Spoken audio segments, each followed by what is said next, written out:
Всем добрейшего времени суток, дорогие друзья! Приветствую вас в моей скромной таверне любителей компьютерного железа. Сегодня мы будем делать сборочку за 80 тысяч рублей.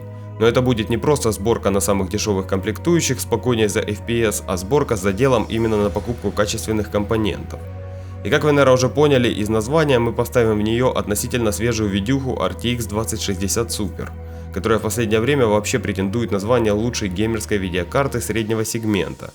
И даже иногда обходит более старшую модель RTX 2070. Ну а перед тем, как мы приступим к нашей сборке, не забудьте подписаться на мой канал и нажать на колокольчик, чтобы точно не пропустить следующую сборку ПК. Отсылки на все комплектующие сборки вы, как всегда, сможете найти в закрепленном комментарии под видео. Ну а начнем мы, пожалуй, сегодня с самой видеокарты. Я уже как-то говорил в прошлых видео, что обычная RTX 2060 это не самая удачная видюха, которую можно купить, так как она имеет очень скромную пропускную способность памяти и в целом не выглядит запасом на будущее, а смотрится обычным огрызком, который Nvidia выкатили на рынок для бюджетной игры с лучами. Ну и конечно же стоимость у нее явно была неадекватная для того, чтобы за нее платить. Но вот недавно Nvidia успешно заработали на продаже обычной версии RTX 2060 и выпустили модель RTX 2060 Super, которая в целом и исправила ключевые недостатки самой бюджетной карты с лучами Huanga. Здесь мы уже получаем 8 ГБ видеопамяти типа GDDR6, нормальную шину в 256 бит и, конечно же, адекватную пропускную способность памяти, которая выросла на целую треть от обычной версии и сейчас составляет 448 гигабит в секунду. Ну а в нашу сборку ПК за 80к мы будем ставить, конечно же, не самую дешевую версию, а переплатим пару тысяч за хорошее охлаждение. И возьмем мы один из самых оптимальных вариантов от компании Polit. Это RTX 2060 Super Jetstream, которая обойдется нам в сетилинке в 35 430 рублей. Такая видюха отлично выглядит в сборке ПК за 80 тысяч рублей и позволит вам нагибать в играх еще не один год. И уж точно она не расплавится и с ней ничего не случится, так как охлад у нее стоит очень достойный и в целом его вам хватит с головой. Ну а сколько кадров она нам нарисует, посмотрим уже в конце видео. А процессор под нее возьмем по классике. Это будет все тот же Ryzen 5 3600, который до сих пор считается одним из лучших вариантов для игрового компьютера. И изменится это скорее всего уже после выхода новых процессоров Zen 3. И даже если они будут намного сильнее нынешних камней, то в первое время цена на них будет все равно неадекватной. Так что в ближайшие полгода-год брать что-то выше Ryzen 3600, я думаю, можно только под рабочей задачей. А для комфортного FPS вам с головой хватит этого шестиядерника. Ну и в общем берем его за 13 890 рублей и отправляемся выбирать нормальную оперативу. В эту сборку ПК за 80к я включил всеми любимые баллистиксы. Кит из двух планок обойдется нам в 6250 рублей в сетилинке. Эту память сейчас вообще очень тяжело достать в магазинах, так как ее очень быстро раскупают. Но конкретно сейчас она есть в наличии, так что можете смело бежать за ней в магазин. Но опять же хочется добавить, что предаторы от HyperX ничем не хуже этих планок. И вайперы от Patriot тоже довольно неплохие планки. А то, как погонится ваша память, зависит не только от того, что вы купили удачные банки. Даже самые удачные чипы могут не взять хорошие частоты. Ну и не стоит забывать, что весь разгон еще зависит не только от оперативной памяти, но и от других комплектующих. Так что если баллистиксы опять закончатся, то не паря голову, смело берите предаторы или вайперы. Это тоже достойные планки, которые очень часто хорошо гонятся и берут хорошие частоты. А соберем мы все это добро в материнской плате B450 Gaming X от компании Gigabyte.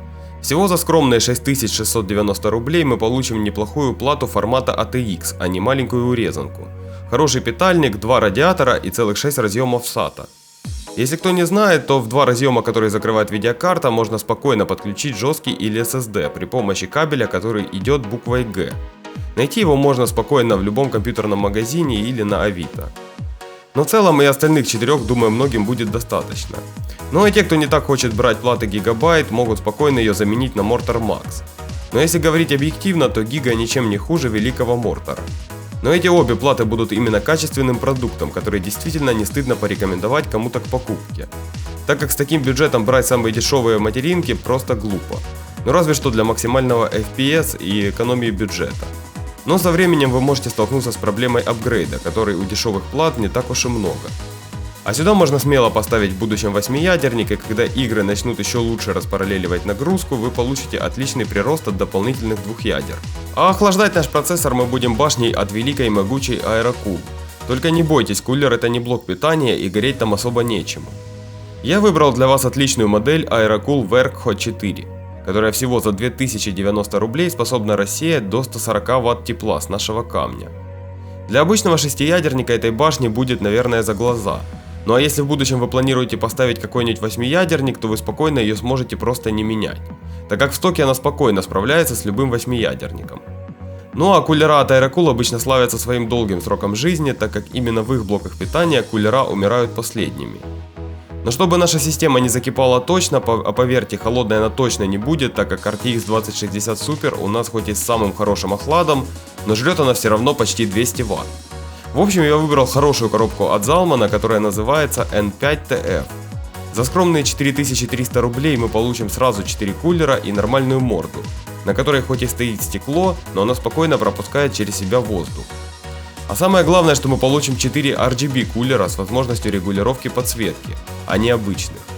Но я бы все равно перевесил передние кулера вверх и поставил бы на их место более мощные. Но в целом это делать не обязательно. Ну и внешне, конечно, корпус выглядит достоин того железа, которое мы поставим внутрь. И какой-то дикой экономии тут не будет точно. Ну и давайте засунем в наш ПК за 80к какой-нибудь SSD-шник на 500 гигабайт. Я выбрал обычный SATA от Western Digital за 4990 рублей. Но в целом можно было бы взять какой-то такой же, только на M2 слот. Из плюсов VDBlue можно отметить неплохие скорости чтения и записи, а также очень большой ресурс жизни аж в 200 терабайт. Кстати, при выборе SSD стоит всегда обращать внимание на этот показатель, так как очень многие диски имеют ресурс, например, в 40 терабайт, что очень мало для диска с таким большим объемом. Ну и осталось чем-то запитать все наше добро. Я решил поставить сюда качественный блок питания, о котором многие обычно забывают. Это Thermaltake TR2S на 550 Вт. Это неплохое решение среднего класса с прайсом всего 4170 рублей. У блока за эти деньги есть активный PFC и сертификат 80+, а заявленная КПД составляет 86%. Но также под такую сборку можно взять и какой-нибудь 600-ваттный Be Quiet System Power 9 или какой-то Zalman на 600-700 Вт. Ну и давайте посмотрим, что там у нас по FPS в играх. В игрушке Control, которая любит насиловать видеокарты, мы получаем около 80 кадров с небольшими просадками до 70. Но хочется отметить, что эта игра выносит все видеокарты, и ждать тут какой-то огромный FPS было бы глупо. А вот в Ларке наш ПК за 80 тысяч рублей отрисует нам от 120 до 140 кадров в среднем, с небольшими просадками до 110. А на ультрах в новом ремейке Обители Зла мы получим свыше 150 кадров в среднем. И тут уже можно задуматься о приобретении монитора на 144 Гц для игры на ультрах в AAA проекты. Ну а на мой взгляд это отличные показатели для ПК за 80к, которых вам действительно хватит с головой. Ну а сама сборка обойдется нам даже немного дешевле этой суммы, а именно в 77 810 рублей. А я вам хочу напомнить, что вы можете всегда задать мне любой интересующий вас вопрос по сборкам или компьютерам в комментариях или в сообщениях моей группы в ВК. Также напишите в комментариях, как вам такая сборка ПК вообще. Спасибо всем, кто ставит лайки и подписывается на мой канал. До скорых встреч, друзья!